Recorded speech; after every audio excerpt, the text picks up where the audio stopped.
وبما أني قادري أقول أدرك عبدك جيلاني أدرك عبدك جيلاني۔ رفیقان محترم، اللہ تبارک و تعالی کا بے پناہ شکر اور اس کا احسان ہے کہ اس نے ہمیں اور آپ کو انسان بنایا اور خوبصورت انسان بنایا۔ قرآن فرماتا ہے لقد خلقنا الانسان فی احسن تقویم، بلا شبہ ہم نے انسان کو سب سے بہترین شکل و صورت اور سب سے بہترین قوام اور حقیقت کے ساتھ پیدا فرمایا ہے۔ قرآن کریم کا یہ ارشاد کہ انسان کو سب سے بہترین شکل و صورت کے ساتھ بنایا گیا، یہ اعلان 1400 سال پہلے سے ہو رہا ہے اور پوری دنیا کو یہ پیغام دیا جا رہا ہے کہ اے انسانوں، اللہ نے تمہیں سب سے باعزت، سب سے بہترین بنایا ہے۔ آدمی کو جب عزت ملے تو اس عزت کی حفاظت کرنی چاہیے، اور اگر وہ عزت اپنی محفوظ نہ کر پایا تو اس کو عقل مند نہیں کہا جاتا، اسے بے وقوف کہا جاتا ہے۔ اللہ نے ہمیں کرامت، شرافت، عزت والا بنایا۔ قرآن کے فرمان کے مطابق کرامت و بزرگی کا تاج انسان کے سر پہ رکھا گیا، یہ قرآن فرماتا ہے۔ لیکن اگر انسان اپنی فطرت کو بدل دے اور اپنا دماغ وہ کسی اور طرف لے کر چلا جائے تو یہ اس کی بے وقوفی کہلاتی ہے۔ اللہ تعالیٰ نے اس کائنات کو بنایا، اس کو عربی میں عالم کہا جاتا ہے۔ عالم کا معنی ہوتا ہے دنیا۔ 18,000 عالم اللہ نے پیدا فرمائے۔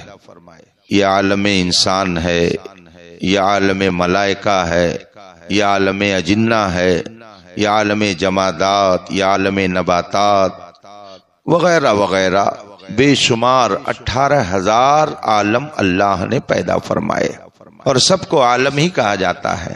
عالم کا معنی ہوتا ہے دنیا، مگر ان علماء کرام سے آپ معلوم کریں گے تو یہ آپ کو بتائیں گے کہ عالم کا ڈکشنری میں اور لغت میں جو ترجمہ دیا گیا ہے وہ ہے کسی چیز کو جاننے کا ذریعہ۔ عالم کا مطلب ہوتا ہے جس سے کسی چیز کو جانا جائے، اس کو عالم کہا جاتا ہے۔ اس دنیا کو عالم کہا جاتا ہے، اس کا مطلب یہ ہے کہ اس دنیا کے ذریعہ کسی چیز کو جانا جاتا ہے، اس دنیا کے ذریعہ کسی چیز کا علم حاصل کیا جاتا ہے۔ تو آخر وہ کیا چیز ہے کہ اس دنیا کے ذریعہ جس کا علم حاصل کیا جاتا ہے؟ یہ دنیا اللہ نے بنائی اور اس کا عالم نام رکھا گیا کہ جس کے ذریعہ کسی کو جانا جائے تو کس کو جانا جائے گا؟ یہ دنیا کس کو بتانے کے لیے ہے، کس کی پہچان کرانے کے لیے ہے؟ تو آپ قرآن سے پوچھیں گے تو قرآن بتائے گا کہ یہ زمین، آسمان، چاند، سورج، ستارے، سمندر، پہاڑ، درخت، یہ ساری چیزیں یہ اللہ کی پہچان کرانے کے لیے ہے۔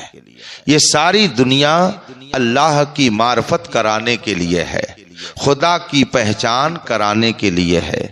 آدمی جب زمین اور آسمان میں غور کرے گا تب اس نتیجے پر پہنچے گا کہ ما خلقت ھذا باطلا، اے اللہ تو نے ان کو بیکار نہیں پیدا کیا ہے۔ انسان اگر صحیح ڈھنگ سے غور کرے، فکر کرے تو اسے کائنات کی ہر چیز کے ذریعہ خدا کی پہچان حاصل ہو سکتی ہے۔ صوفیاء کرام، بزرگان دین، اولیاء کرام جب غور کرنے کے لیے چلا گاہوں میں بیٹھتے تھے تو انہیں ایک ایک چیز میں خدا کی قدرت کا جلوہ نظر آتا تھا، ایک ایک چیز میں انہیں خدا کی معرفت ملتی تھی۔ یہ کائنات اور یہ دنیا یہ خدا کو پہچانوانے کے لیے ہے، خدا کی معرفت کرانے کے لیے ہے۔ اللہ تبارک و تعالی نے ہمیں عقل اس لیے دیا کہ اس عقل کے ذریعہ ہم یہ پتہ لگائیں دنیا کو دیکھ کر کہ اس کا کوئی نہ کوئی خالق ہے، اس کا کوئی نہ کوئی مالک ہے۔ لیکن یہ عجب اتفاق ہے کہ جو چیزیں خدا کو پہچاننے کے لیے بنائی گئی تھیں، خدا کو جاننے کا ذریعہ بنائی گئی تھیں، عقل مندوں نے اسی کو خدا سمجھ لیا۔ زمین اس لیے بنی تھی کہ اس کے ذریعہ خدا کی پہچان ہوگی، آسمان اس لیے بنایا گیا تھا کہ اس کے ذریعہ خدا کی پہچان ہوگی، اونچے اونچے پہاڑ اس لیے بنائے گئے تھے کہ اس کے ذریعہ خدا کی پہچان ہوگی کہ خدا ایک ہے۔ آپ قرآن کریم کی ایک نہیں نہ جانے کتنی آیات کریمہ میں یہ پڑھیں گے، اللہ ارشاد فرماتا ہے خلق سبع سماوات طباقا، اللہ وہ ہے جس نے 7 طبق آسمان کے بنائے ہیں۔ ما ترا فی خلق الرحمن من تفاوت، تم اگر کوئی چیز بناؤ گے تو اس میں کہیں نہ کہیں کچھ نہ کچھ کمی آ جائے گی، مگر آسمان کو اللہ نے 7 طبق بنائے، اس میں کسی طرح سے کوئی کجی اور کمی نہیں ہے۔ اور اگر تم نے غور نہیں کیا ہے، فرجع البصر، اپنی نظر کو دوبارہ اٹھا کر کے دیکھ لے، تمہیں آسمان میں کہیں کسی اعتبار سے کوئی کمی اور کجی نظر نہیں آ سکتی ہے۔ اور بھی اگر دیکھنا چاہے تو سورج کو دیکھ لے، چاند کو دیکھ لے، سورج نکلتا ہے اور پھر اپنے ایک راستے پر اس طرح سے چل رہا ہے کہ کبھی اس سے ڈگمگاتا نہیں ہے۔ ذالک تقدیر العزیز العلیم، یہ جو سیٹنگ ہے یہ تمہاری نہیں ہے، یہ خداوند قدوس کی ہے، یہ خدا کی قدرت ہے کہ اس نے چاند اور سورج کا ایک راستہ متعین کر دیا ہے اور اسی راستے پر وہ دن رات چلتے رہتے ہیں۔ کہنے کا مطلب یہ ہے کہ اللہ نے زمین، آسمان، چاند، سورج، ستارے، پہاڑ، دریا، درخت، ان سب کو اس لیے بنایا کہ ایک ایک چیز کو دیکھ کر کے خدا کی معرفت حاصل کرو، خدا کی پہچان تمہیں ہو جائے۔ لیکن انسان صحیح راستے سے بھٹک گیا اور جن چیزوں کو خدا کی پہچان کے طور پر پیدا کیا گیا تھا انہی کو خدا ماننے لگا۔ قرآن کریم میں اللہ تبارک و تعالی نے ارشاد فرمایا ما قدر اللہ حق قدری، خدا کی جیسی قدر کرنی چاہیے تھی انسانوں نے نہیں کی۔ ہم نے کائنات کو بنایا تھا کہ ہماری پہچان ہو جائے، لیکن اس دنیا والوں نے کائنات ہی کو خدا سمجھ لیا، عقل کا ان کے دیوالیہ ہو گیا، ان کی عقل میں فطور آ گیا۔ اللہ کے رسول فرماتے ہیں کل مولود یولد علی الفطرہ، ہر پیدا ہونے والا فطرت اسلام پر پیدا ہوتا ہے۔ فابواہ، اب اس کے ماں باپ یا تو اس کو یہودی بنائیں یا نصرانی بنائیں یا مجوسی بنائیں یا کسی اور طبقے میں لے کے چلے جائیں، لیکن ہر پیدا ہونے والا پیدا ہوتا ہے تو فطرت اسلام پر پیدا ہوتا ہے۔ عالم ارواح میں، روحوں کی دنیا میں ہم نے خدا کے وجود کا اقرار کر لیا ہے۔ جب روحوں سے پوچھا گیا الستو بربکم، کیا میں تمہارا رب نہیں ہوں؟ قالوا بلا، روحوں نے کہا کیوں نہیں، بے شک تو ہمارا رب ہے۔ تو روحوں کی دنیا میں ہم نے اقرار کیا تھا کہ تو ہی ہمارا رب ہے، اور دنیا میں آنے کے بعد لوگوں نے اس کو بھلا دیا، دوسروں کو رب بنا لیا، دوسروں کو خدا بنا لیا۔ اے ایمان والو، اپنی قسمت پر ناز کرو، خدا کا شکر ادا کرو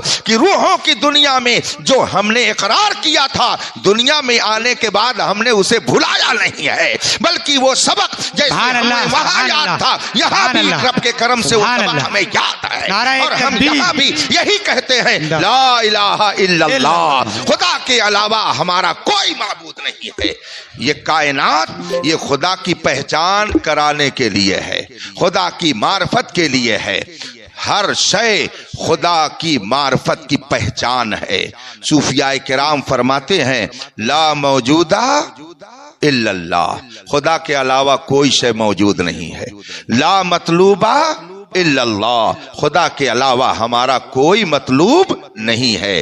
لا مقصود الا اللہ، خدا کے علاوہ ہمارا کوئی مقصود نہیں ہے۔ یہ صوفیاء کرام ہمیں تعلیم عطا فرماتے ہیں۔ اب اس کو مثال سے میں سمجھانا چاہتا ہوں۔ یہ مسجد ہے، اگر آپ کو اس مسجد سے محبت ہے، اس مسجد سے آپ کا دلی تعلق ہے، آپ مسجد میں اگر داخل ہوں گے اور دیکھیں گے کہ وہاں پانی بلا وجہ گر رہا ہے تو فوراً آپ ٹوٹی بند کر دیں گے۔ اگر یہ بستر باہر رکھا ہوا ہے اور بارش ہو رہی ہو تو آپ فوراً لپیٹ کر کے اس کو مسجد کے اندر رکھ دیں گے۔ کوئی اگر پوچھے کہ بھئی آپ اتنی محنت کیوں کر رہے ہیں تو آپ کیا جواب دیں گے؟ بھائی اس مسجد سے میرا بڑا لگاؤ ہے، بڑا تعلق ہے۔ اب میں آپ سے پوچھنا چاہتا ہوں کہ کیا چٹائی کا نام مسجد ہے؟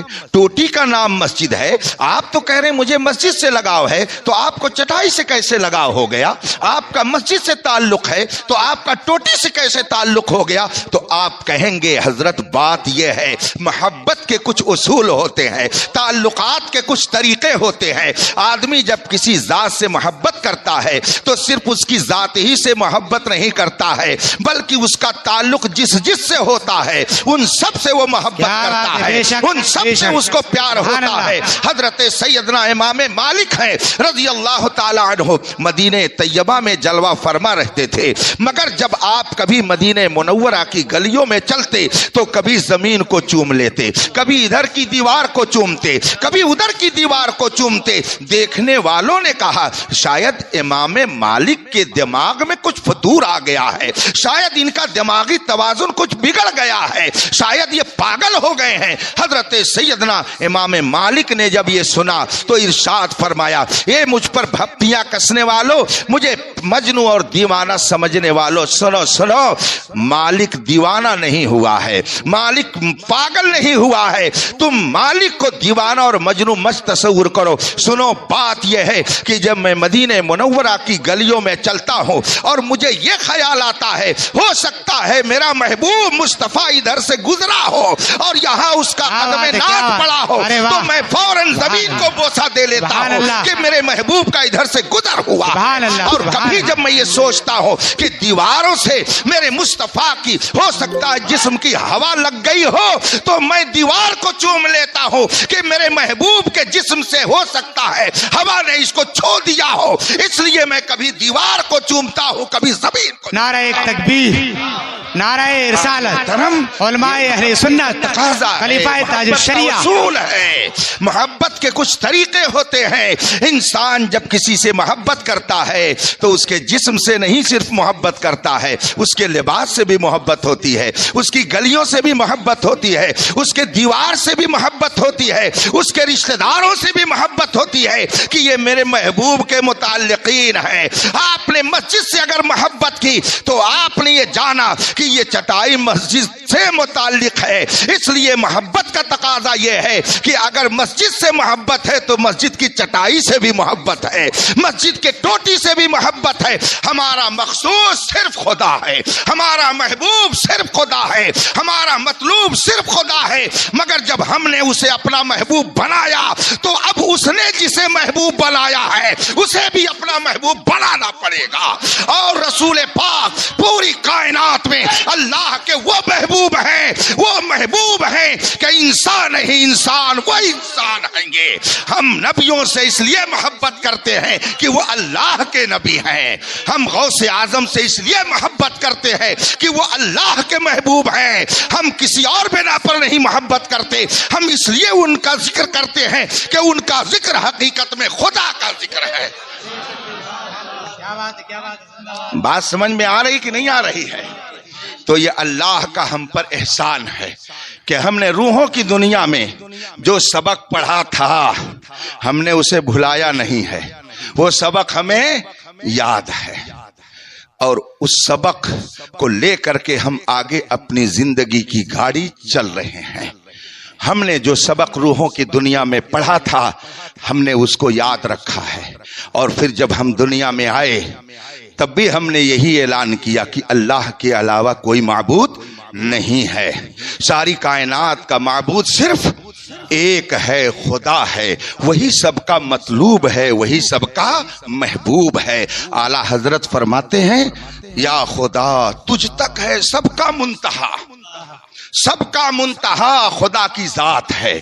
ہمارا ایمان ہے، ہمارا عقیدہ ہے، جو کچھ کائنات میں ہوتا ہے خدا کے چاہنے سے ہوتا ہے.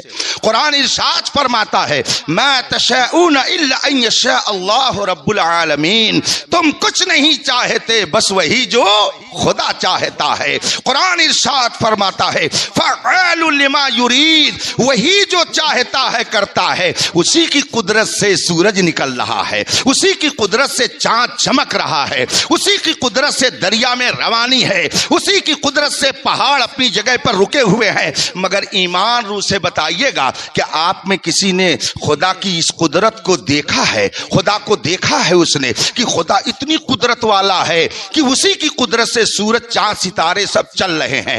آپ کہیں گے نہیں ہم نے دیکھا نہیں ہے، ہم نے خدا کو اپنی آنکھوں سے دیکھا نہیں ہے. تو آخر کیسے آپ نے یقین کر لیا کہ خدا وہ ہے جس کی قدرت سے یہ کائنات چلتی ہے؟ میرے بھائیوں آپ اس نقطے کو سمجھو کہ خدا نے اپنی قدرت کو دکھانے کے لیے مصطفیٰ کو قادر بنا کر کے بھیجا کہ اے میرے محبوب تو اشارہ کر دے تو ٹکڑے ہو جائے، تو اشارہ کر دے تاکہ سورج اپنی جگہ سے پلٹ آئے، تو اشارہ کر دے تاکہ درخت اپنی جگہ سے چلا آئے، تاکہ دنیا دیکھ کر کے یہ کہے کہ جب محبوب کی یہ قدرت ہے تو جس نے اسے محبوب بنایا ہے وہ کیسی قدرت. سبحان اللہ سبحان اللہ سبحان اللہ سبحان اللہ. قدرت والا اس لیے مانتے ہیں کہ ان کی قدرت کو دیکھ کر کے ہم نے خدا کی قدرت کو جانا ہے.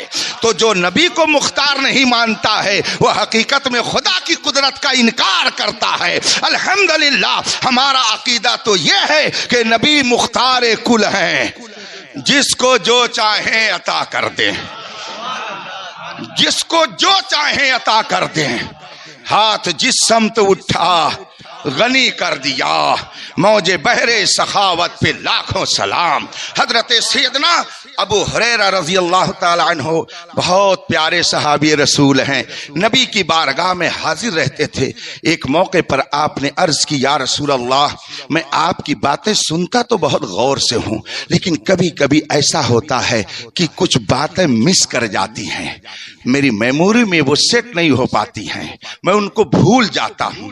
میرے آقا صلی اللہ علیہ وسلم نے یہ نہیں ارشاد فرمایا کہ جا کر کے تم کوئی دماغین، کوئی جڑی بوٹی، کوئی ٹیبلیٹ، کوئی انجیکشن لو، کوئی دوا لو، کسی حکیم سے ملو، دماغ اگر کمزور ہے تو کوئی دوا اور کوئی علاج کرو. میرے آقا نے یہ نہیں ارشاد فرمایا، بلکہ ارشاد فرماتے ابسط رداک یا ابا ہریرہ، اے ابو ہریرہ اگر تو نے مجھ سے اپنے دماغ کی شکایت کر لی ہے تو میں تمہاری شکایت ضرور دور کر دوں گا، اس لیے کہ رب نے مجھے یہ طاقت عطا فرمائی ہے کہ جو مجھ سے کچھ مانگے گا میں اسے عطا کروں گا. واہ کیا جود و کرم ہے شہ بتہاں تیرا، نہیں سنتا ہی نہیں مانگنے والا تیرا. حضرت ابو ہریرہ سے رسول پاک نے ارشاد فرمایا اے ابو ہریرہ ابسط رداک، اپنی چادر کو پھیلا دو. حضرت ابو ہریرہ نے اپنی چادر کو پھیلا دیا. رسول پاک نے ایسے ہی ہاتھ کا لپ بنایا، اس کو ہماری زبان میں اجری بولتے ہیں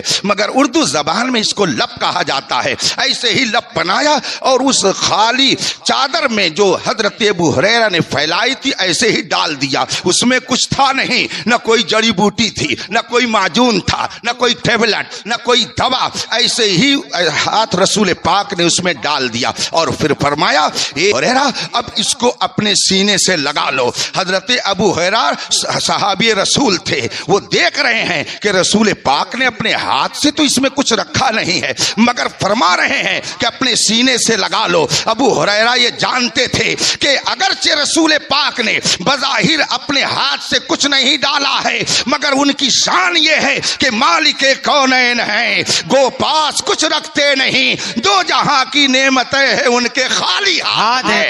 ان کا یہ عقیدہ تھا کہ خالی ہاتھ یہ خالی نہیں ہے بلکہ بھرا ہوا ہے. حضرت ابو ہریرہ نے اپنے سینے سے لگا لیا. پھر فرماتے ہیں پھر تو میرا دماغ اتنا قوی ہو گیا، اتنا اسپیشل ہو گیا کہ رسول پاک جو ارشاد فرماتے ایک ایک حرف میرے دماغ میں محفوظ ہو جاتا تھا. کون دیتا ہے دینے کو منہ چاہیے، دینے والا ہے سچا